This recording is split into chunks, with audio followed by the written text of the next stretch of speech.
Hello, bachcho. Let's read the question. The question says, after the Vienna Congress, a number of Polish priests were sent to Siberia by the Russian authorities for Vienna Congress के बाद 1815 के बाद polish जो priest थे उनको Siberia भेज दिया गया बाय द रशियन अथॉरिटीज। तो यहाँ पे पूछा जा रहा है क्यों, ऐसा क्यों हुआ।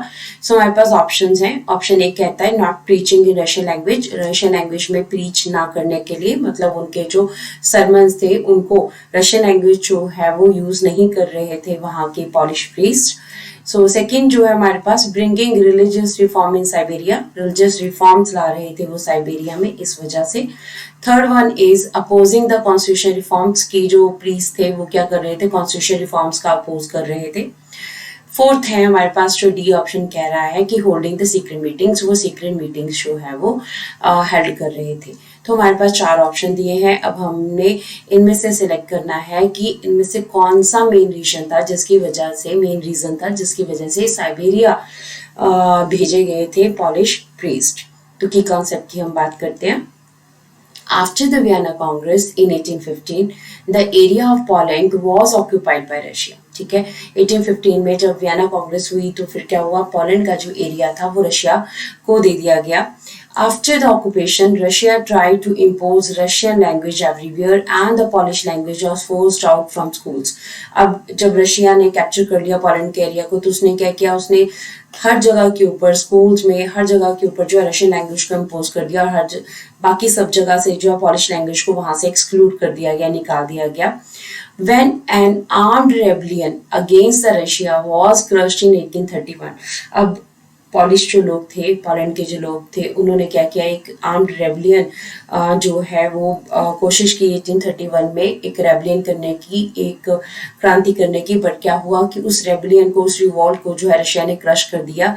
अब इसके बाद क्या हुआ कि clergy in Poland they began to use the language as a weapon. अब जो क्लर्जी थे, जो चर्च के प्रीस्ट थे पोलैंड में, उन्होंने लैंग्वेज को एज अ वेपन यूज करना स्टार्ट किया। They use the Polish language in church gatherings and the religious instructions. अब उन्होंने कैसे जो है लैंग्वेज को यूज करना शुरू किया, लोगों के अंदर नेशनलिज्म की फीलिंग लाने के लिए उन्होंने जितने भी उनके रिलीजियस इंस्ट्रक्शंस थे जो चर्च के अंदर, उन्होंने पॉलिश लैंग्वेज को यूज करना स्टार्ट किया। अब क्या हुआ, एज अ रिजल्ट क्या हुआ, a large number of priest जो है एंड बिशप्स जो हैं वर पुट इन जेल, उन्हें जेल में डाल दिया गया और सेंट टू साइबेरिया, उन्हें साइबेरिया भेज दिया गया बाय द रशियन अथॉरिटीज।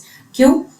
क्योंकि as punishment for their refusal to preach in Russian language. ठीक है, क्योंकि जब रशिया ने इन प्रीस्ट को कहा, इन बिशप्स को कहा कि आप रशियन लैंग्वेज में अपने सरमन या अपनी इंस्ट्रक्शंस को दो, तो इन्होंने मना कर दिया, जिसकी वजह से क्या हुआ कि इनको जो है पनिशमेंट के लिए या तो जेल भेज दिया गया, साइबेरिया भेज दिया गया। सो हमारे पास जो राइट आंसर है इसका वो कौन सा है, not preaching in Russian language.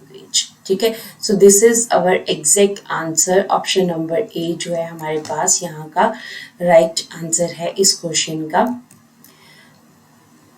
तो अदर ऑप्शंस जो है हमारे पास, रिलीजियस रिफॉर्म्स वाला ये रॉन्ग है।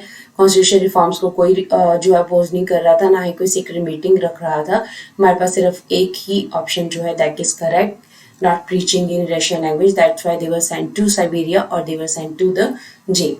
Hope so you understood the question as well as the answer. Thank you.